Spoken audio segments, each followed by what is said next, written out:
Hey, thanks for making it to Veterans Info Tap. I'm glad you made it.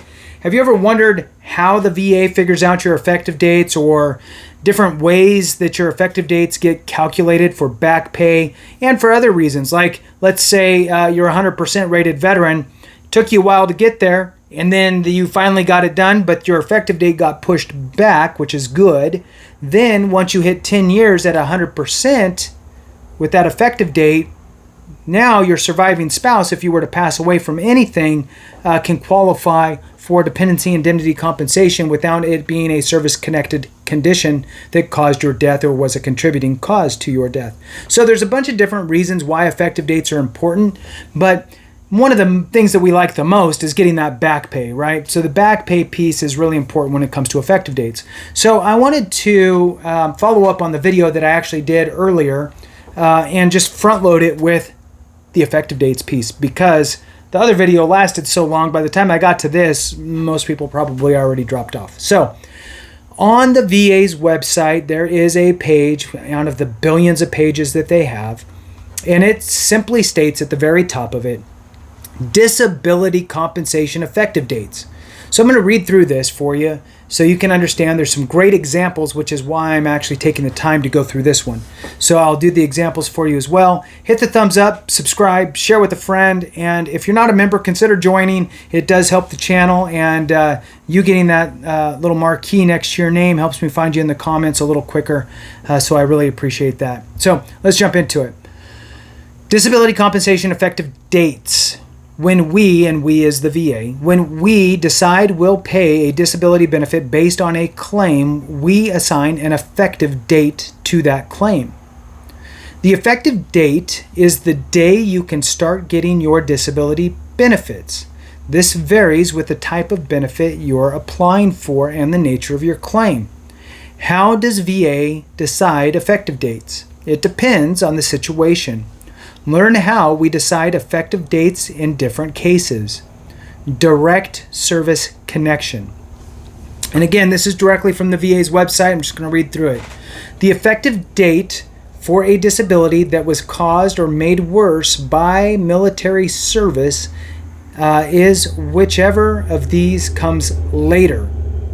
The date we get your claim, or the date you first got your illness or injury, also known as the date your entitlement arose.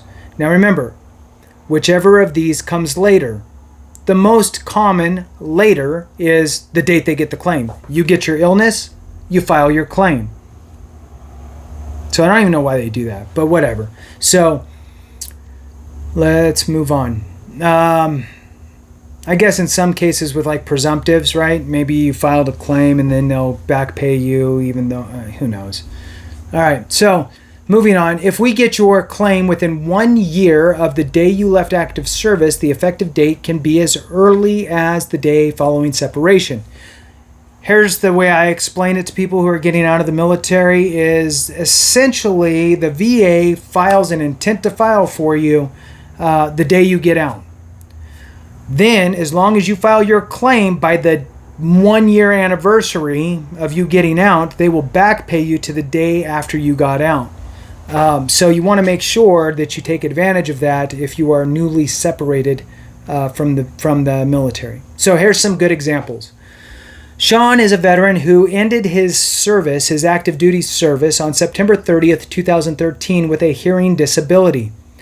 He filed a VA claim for his hearing problem more than 1 year later. So he missed that window, right? We got Sean's claim on November 15th, 2014. That's pretty sad. He barely missed it by a month and a half. On March 10th, 2015, we awarded Sean 30% disability rating with an effective date of November 15th, 2014, the date they got the claim. Number 2, example, Rick is a veteran who ended his service on September 30th, 2013 with a hearing disability. He filed a claim for his hearing problem less than a year ago, or less than a year later. We got Rick's claim on July 5th, 2014.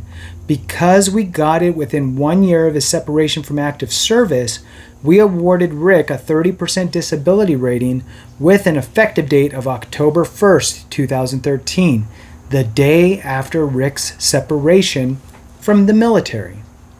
Presumptive service connection.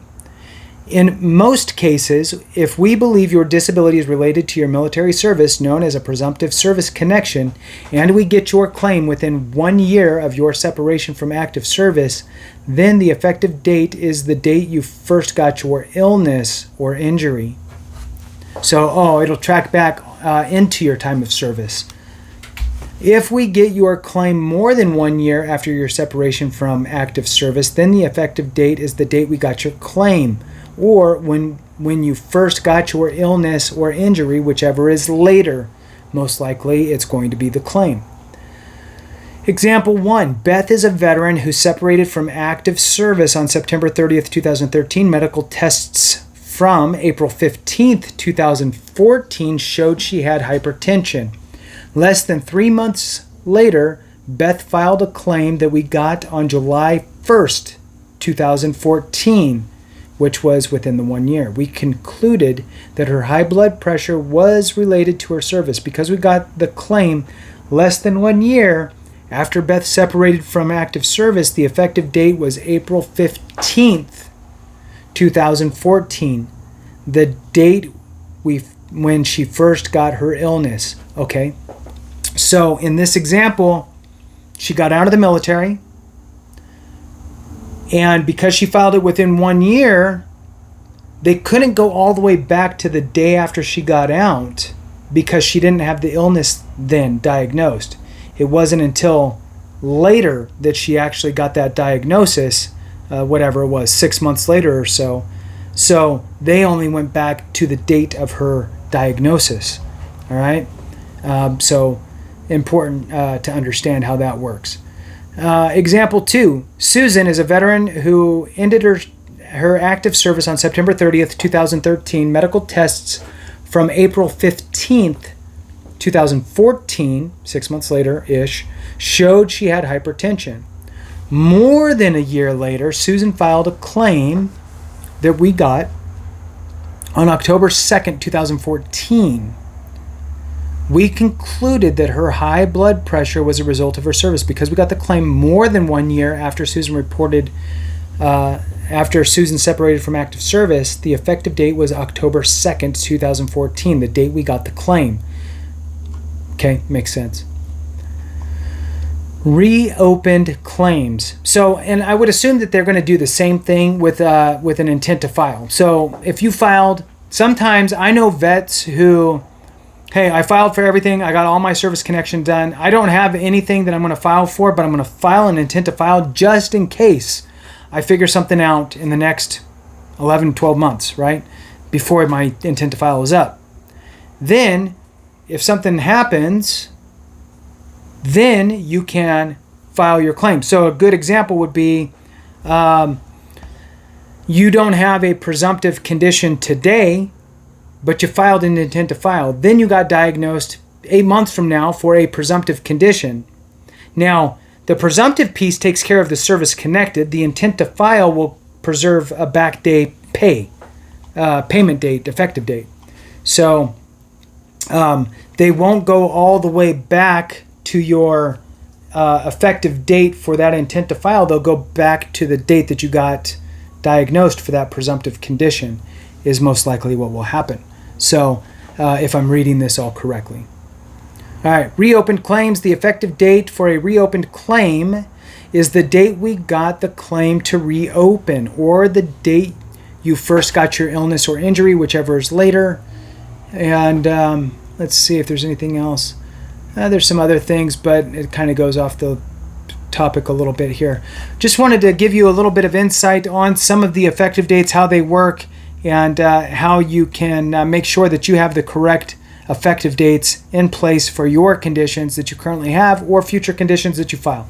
With that, we'll go ahead and conclude it there. Thanks so much for watching. I really appreciate you. And remember, if we don't take care of each other, something went wrong.